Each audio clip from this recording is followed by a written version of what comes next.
ಮೈಸೂರಿನಲ್ಲಿ ಹುಸಿ ಬಾಂಬ್ ಕರೆಗಳ ರೂವಾರಿಯನ್ನ ಬಂಧಿಸಲಾಗಿದೆ. ದೆಹಲಿ ಪೊಲೀಸರು ಮೈಸೂರಿನಲ್ಲಿ ದಾಳಿ ಮಾಡಿ ಈ ಹುಸಿ ಬಾಂಬ್ ಕರೆಗಳನ್ನ ಮಾಡ್ತಾ ಇದ್ದಂತಹ ಇಮೇಲ್ಗಳನ್ನ ಕಳಿಸ್ತಾ ಇದ್ದಂತಹ ಶ್ರೀನಿವಾಸ್ ಎಂಬಾತನನ್ನ ಬಂಧಿಸಿದ್ದಾರೆ. ಮೆಗಾ ಕಾರ್ಯಾಚರಣೆಯಲ್ಲಿ ದೆಹಲಿ ಪೊಲೀಸರು ಮೈಸೂರಿನ ಶ್ರೀನಿವಾಸ್ ಎಂಬಾತನನ್ನ ಬಂಧಿಸಿದ್ದಾರೆ. ಈತ ಹುಸಿ ಬಾಂಬ್ ಸಂದೇಶಗಳನ್ನ ಕಳಿಸ್ತಾ ಇದ್ದ. ಮೈಸೂರಲ್ಲಿ ಕುಳಿತು ಹುಸಿ ಬಾಂಬ್ ಬೆದರಿಕೆ ಹಾಕ್ತಾ ಇದ್ದ. ಬೃಂದಾವನ ಬಡಾವಣೆಯ 2ನೇ ಹಂತದ ಮನೆಯಲ್ಲಿ ಕುಳಿತು ಈ ಕೆಲಸ ಮಾಡ್ತಾ ಇದ್ದ ಆತ. ಈ ಮನೆಯ ಮೇಲೆ ದೆಹಲಿ ಪೊಲೀಸರು, ಅಫ್ಕೋರ್ಸ್ ಕರ್ನಾಟಕ ಪೊಲೀಸರ ಸಹಕಾರದೊಂದಿಗೆ ದೆಹಲಿ ಪೊಲೀಸರು ದಾಳಿ ಮಾಡಿ ಈತನನ್ನ ವಶಕ್ಕೆ ಪಡೆದಿದ್ದಾರೆ. ಈತನ ಬಂಧನ ಆಗಿದೆ. ಮನೆಯೊಂದರಲ್ಲಿ ಬೃಂದಾವನ ಬಡಾವಣೆ, ಮೈಸೂರಿನ ಬೃಂದಾವನ ಬಡಾವಣೆಯ 2ನೇ ಹಂತದ ಮನೆಯೊಂದರಲ್ಲಿ ಕುಳಿತು ಕಂಡಲ್ಲಿಗೆ ಹುಸಿ ಬಾಂಬ್ ಬೆದರಿಕೆ ಕಳಿಸ್ತಾ ಇದ್ದ ಈತ.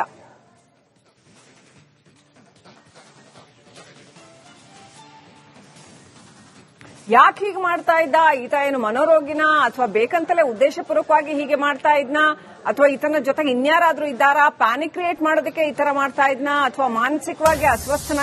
ಎಲ್ಲ ವಿಚಾರಗಳು ಇನ್ನಷ್ಟೇ ಬರಬೇಕಾಗಿದೆ. ಸರ್ಕಾರಿ ಕಚೇರಿ, ಶಾಲಾ ಕಟ್ಟಡ, ಕೋರ್ಟ್ಗಳು ಇಲ್ಲೆಲ್ಲ ಬಾಂಬ್ ಬೆದರಿಕೆ ಸಂದೇಶ ಕಳಿಸ್ತಾ ಇದ್ದ. ಒಂದೇ ತಿಂಗಳಿನಲ್ಲಿ ಹಲವು ಬಾರಿ ಮೇಲ್ ಮೂಲಕ ಈ ತರ ಸಂದೇಶ ಕಳಿಸಿದ್ದಾನೆ.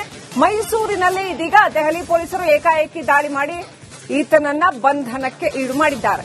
ದೆಹಲಿ ಪೊಲೀಸರಿಗೆ ವಿವಿಪುರಂ ಠಾಣೆ ಪೊಲೀಸರು ಸಾಥ್ ಕೊಟ್ಟಿದ್ದಾರೆ. ಆರೋಪಿ ಮನೆಯಲ್ಲಿ ಹಲವಾರು ಸಿಮ್, ಲ್ಯಾಪ್ಟಾಪ್ಗಳನ್ನ ಸೀಜ್ ಮಾಡಲಾಗಿದೆ. ಹೆಚ್ಚಿನ ವಿಚಾರಣೆಗೆ ದೆಹಲಿಗೆ ಕರೆದೊಯ್ಯಲಿದ್ದಾರೆ ಪೊಲೀಸರು. ಈತ ಒಬ್ಬನೇನಾ ಅಥವಾ ಇವನ್ ಜೊತೆ ಇನ್ನೂ ಯಾರಾದ್ರೂ ಇದ್ದಾರಾ? ಈ ಒಂದು ನೆಟ್ವರ್ಕ್ ಏನಾದ್ರೂ ಇದೆಯಾ? ಉದ್ದೇಶಪೂರ್ವಕವಾಗಿ ಈ ತರ ಮಾಡ್ತಾ ಇದ್ನ? ಯಾತಕ್ಕೋಸ್ಕರ ಈ ತರ ಎಲ್ಲ ಮಾಡ್ತಾ ಇದ್ದ? ಡೀಟೇಲ್ಸ್ ಇನ್ನಷ್ಟೇ ಬರಬೇಕಾಗಿದೆ. ವಿಚಾರಣೆ ಮುಂದುವರಿಸಿದೆ.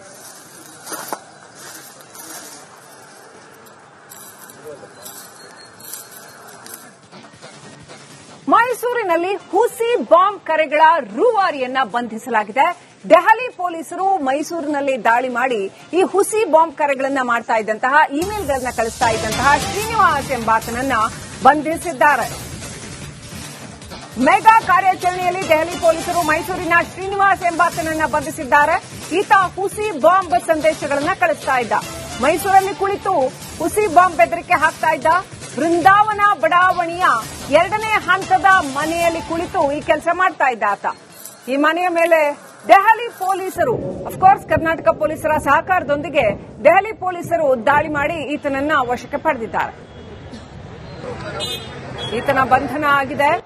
ಮನೆಯೊಂದರಲ್ಲಿ ಬೃಂದಾವನ ಬಡಾವಣೆ, ಮೈಸೂರಿನ ಬೃಂದಾವನ ಬಡಾವಣೆಯ 2ನೇ ಹಂತದ ಮನೆಯೊಂದರಲ್ಲಿ ಕುಳಿತು ಕಂಡಲ್ಲಿಗೆ ಹುಸಿ ಬಾಂಬ್ ಬೆದರಿಕೆ ಕಳಿಸ್ತಾ ಇದ್ದ ಈತ.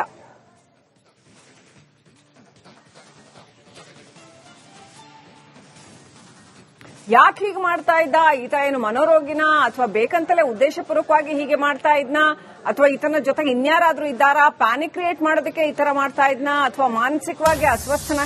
ಎಲ್ಲ ವಿಚಾರಗಳು ಇನ್ನಷ್ಟೇ ಬರಬೇಕಾಗಿದೆ. ಸರ್ಕಾರಿ ಕಚೇರಿ, ಶಾಲಾ ಕಟ್ಟಡ, ಕೋರ್ಟ್ಗಳು ಇಲ್ಲೆಲ್ಲ ಬಾಂಬ್ ಬೆದರಿಕೆ ಸಂದೇಶ ಕಳಿಸ್ತಾ ಇದ್ದ. ಒಂದೇ ತಿಂಗಳಿನಲ್ಲಿ ಹಲವು ಬಾರಿ ಮೇಲ್ ಮೂಲಕ ಈ ತರ ಸಂದೇಶ ಕಳಿಸಿದ್ದಾನೆ.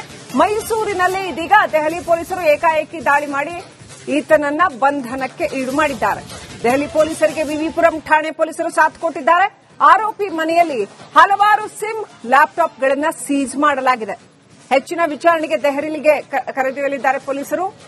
ಈತ ಒಬ್ಬನೇನಾ ಅಥವಾ ಇವನ್ ಜೊತೆ ಇನ್ನೂ ಯಾರಾದ್ರೂ ಇದ್ದಾರಾ? ಈ ಒಂದು ನೆಟ್ವರ್ಕ್ ಏನಾದ್ರೂ ಇದೆಯಾ? ಉದ್ದೇಶಪೂರ್ವಕವಾಗಿ ಈ ತರ ಮಾಡ್ತಾ ಇದ್ನ? ಯಾತಕ್ಕೋಸ್ಕರ ಈ ತರ ಎಲ್ಲ ಮಾಡ್ತಾ ಇದ್ದ? ಡೀಟೇಲ್ಸ್ ಇನ್ನಷ್ಟೇ ಬರಬೇಕಾಗಿದೆ. ವಿಚಾರಣೆ ಮುಂದುವರಿಸಿದೆ.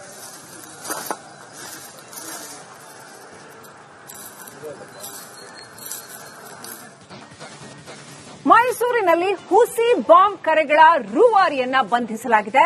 ದೆಹಲಿ ಪೊಲೀಸರು ಮೈಸೂರಿನಲ್ಲಿ ದಾಳಿ ಮಾಡಿ ಈ ಹುಸಿ ಬಾಂಬ್ ಕರೆಗಳನ್ನ ಮಾಡ್ತಾ ಇದ್ದಂತಹ ಇಮೇಲ್ಗಳನ್ನ ಕಳಿಸ್ತಾ ಇದ್ದಂತಹ ಶ್ರೀನಿವಾಸ್ ಎಂಬಾತನನ್ನ ಬಂಧಿಸಿದ್ದಾರೆ. ಮೆಗಾ ಕಾರ್ಯಾಚರಣೆಯಲ್ಲಿ ದೆಹಲಿ ಪೊಲೀಸರು ಮೈಸೂರಿನ ಶ್ರೀನಿವಾಸ್ ಎಂಬಾತನನ್ನ ಬಂಧಿಸಿದ್ದಾರೆ. ಈತ ಹುಸಿ ಬಾಂಬ್ ಸಂದೇಶಗಳನ್ನ ಕಳಿಸ್ತಾ ಇದ್ದ. ಮೈಸೂರಲ್ಲಿ ಕುಳಿತು ಹುಸಿ ಬಾಂಬ್ ಬೆದರಿಕೆ ಹಾಕ್ತಾ ಇದ್ದ. ಬೃಂದಾವನ ಬಡಾವಣೆಯ 2ನೇ ಹಂತದ ಮನೆಯಲ್ಲಿ ಕುಳಿತು ಈ ಕೆಲಸ ಮಾಡ್ತಾ ಇದ್ದ ಆತ. ಈ ಮನೆಯ ಮೇಲೆ ದೆಹಲಿ ಪೊಲೀಸರು, ಅಫ್ಕೋರ್ಸ್ ಕರ್ನಾಟಕ ಪೊಲೀಸರ ಸಹಕಾರದೊಂದಿಗೆ ದೆಹಲಿ ಪೊಲೀಸರು ದಾಳಿ ಮಾಡಿ ಈತನನ್ನ ವಶಕ್ಕೆ ಪಡೆದಿದ್ದಾರೆ. ಈತನ ಬಂಧನ ಆಗಿದೆ.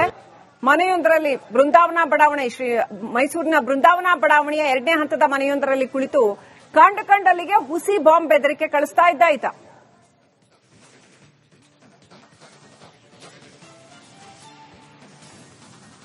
ಯಾಕೆ ಹೀಗೆ ಮಾಡ್ತಾ ಇದ್ದ? ಈತ ಏನು ಮನೋರೋಗಿನ ಅಥವಾ ಬೇಕಂತಲೇ ಉದ್ದೇಶಪೂರ್ವಕವಾಗಿ ಹೀಗೆ ಮಾಡ್ತಾ ಇದ್ನಾ? ಅಥವಾ ಈತನ ಜೊತೆಗೆ ಇನ್ಯಾರಾದ್ರೂ ಇದ್ದಾರಾ? ಪ್ಯಾನಿಕ್ ಕ್ರಿಯೇಟ್ ಮಾಡೋದಕ್ಕೆ ಈ ತರ ಮಾಡ್ತಾ ಇದ್ನಾ? ಅಥವಾ ಮಾನಸಿಕವಾಗಿ ಅಸ್ವಸ್ಥನ? ಎಲ್ಲ ವಿಚಾರಗಳು ಇನ್ನಷ್ಟೇ ಬರಬೇಕಾಗಿದೆ. ಸರ್ಕಾರಿ ಕಚೇರಿ, ಶಾಲಾ ಕಟ್ಟಡ, ಕೋರ್ಟ್ಗಳು ಇಲ್ಲೆಲ್ಲ ಬಾಂಬ್ ಬೆದರಿಕೆ ಸಂದೇಶ ಕಳಿಸ್ತಾ ಇದ್ದ. ಒಂದೇ ತಿಂಗಳಿನಲ್ಲಿ ಹಲವು ಬಾರಿ ಮೇಲ್ ಮೂಲಕ ಈ ತರ ಸಂದೇಶ ಕಳಿಸಿದ್ದಾನೆ. ಮೈಸೂರಿನಲ್ಲಿ ಇದೀಗ ದೆಹಲಿ ಪೊಲೀಸರು ಏಕಾಏಕಿ ದಾಳಿ ಮಾಡಿ ಈತನನ್ನ ಬಂಧನಕ್ಕೆ ಈಡು ಮಾಡಿದ್ದಾರೆ. ದೆಹಲಿ ಪೊಲೀಸರಿಗೆ ವಿವಿಪುರಂ ಠಾಣೆ ಪೊಲೀಸರು ಸಾಥ್ ಕೊಟ್ಟಿದ್ದಾರೆ. ಆರೋಪಿ ಮನೆಯಲ್ಲಿ ಹಲವಾರು ಸಿಮ್, ಲ್ಯಾಪ್ಟಾಪ್ಗಳನ್ನು ಸೀಜ್ ಮಾಡಲಾಗಿದೆ. ಹೆಚ್ಚಿನ ವಿಚಾರಣೆಗೆ ದೆಹಲಿಗೆ ಕರೆದೊಯ್ಯಲಿದ್ದಾರೆ ಪೊಲೀಸರು. ಈತ ಒಬ್ಬನೇನಾ ಅಥವಾ ಇವನ್ ಜೊತೆ ಇನ್ನೂ ಯಾರಾದ್ರೂ ಇದ್ದಾರಾ? ಈ ಒಂದು ನೆಟ್ವರ್ಕ್ ಏನಾದ್ರೂ ಇದೆಯಾ? ಉದ್ದೇಶಪೂರ್ವಕವಾಗಿ ಈ ತರ ಮಾಡ್ತಾ ಇದ್ನ? ಯಾತಕ್ಕೋಸ್ಕರ ಈ ತರ ಎಲ್ಲ ಮಾಡ್ತಾ ಇದ್ದ? ಡೀಟೇಲ್ಸ್ ಇನ್ನಷ್ಟೇ ಬರಬೇಕಾಗಿದೆ. ವಿಚಾರಣೆ ಮುಂದುವರೆದಿದೆ.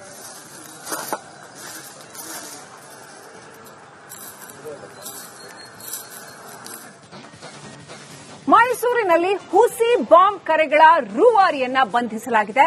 ದೆಹಲಿ ಪೊಲೀಸರು ಮೈಸೂರಿನಲ್ಲಿ ದಾಳಿ ಮಾಡಿ ಈ ಹುಸಿ ಬಾಂಬ್ ಕರೆಗಳನ್ನ ಮಾಡ್ತಾ ಇದ್ದಂತಹ, ಇಮೇಲ್ಗಳನ್ನ ಕಳಿಸ್ತಾ ಇದ್ದಂತಹ ಶ್ರೀನಿವಾಸ್ ಎಂಬಾತನನ್ನ ಬಂಧಿಸಿದ್ದಾರೆ. ಮೆಗಾ ಕಾರ್ಯಾಚರಣೆಯಲ್ಲಿ ದೆಹಲಿ ಪೊಲೀಸರು ಮೈಸೂರಿನ ಶ್ರೀನಿವಾಸ್ ಎಂಬಾತನನ್ನ ಬಂಧಿಸಿದ್ದಾರೆ. ಈತ ಹುಸಿ ಬಾಂಬ್ ಸಂದೇಶಗಳನ್ನ ಕಳಿಸ್ತಾ ಇದ್ದ. ಮೈಸೂರಲ್ಲಿ ಕುಳಿತು ಹುಸಿ ಬಾಂಬ್ ಬೆದರಿಕೆ ಹಾಕ್ತಾ ಇದ್ದ. ಬೃಂದಾವನ ಬಡಾವಣೆಯ 2ನೇ ಹಂತದ ಮನೆಯಲ್ಲಿ ಕುಳಿತು ಈ ಕೆಲಸ ಮಾಡ್ತಾ ಇದ್ದ ಆತ. ಈ ಮನೆಯ ಮೇಲೆ ದೆಹಲಿ ಪೊಲೀಸರು, ಅಫ್ಕೋರ್ಸ್ ಕರ್ನಾಟಕ ಪೊಲೀಸರ ಸಹಕಾರದೊಂದಿಗೆ ದೆಹಲಿ ಪೊಲೀಸರು ದಾಳಿ ಮಾಡಿ ಈತನನ್ನ ವಶಕ್ಕೆ ಪಡೆದಿದ್ದಾರೆ. ಈತನ ಬಂಧನ ಆಗಿದೆ. ಮನೆಯೊಂದರಲ್ಲಿ ಬೃಂದಾವನ ಬಡಾವಣೆ, ಮೈಸೂರಿನ ಬೃಂದಾವನ ಬಡಾವಣೆಯ 2ನೇ ಹಂತದ ಮನೆಯೊಂದರಲ್ಲಿ ಕುಳಿತು ಕಂಡಲ್ಲಿಗೆ ಹುಸಿ ಬಾಂಬ್ ಬೆದರಿಕೆ ಕಳಿಸ್ತಾ ಇದ್ದ ಈತ.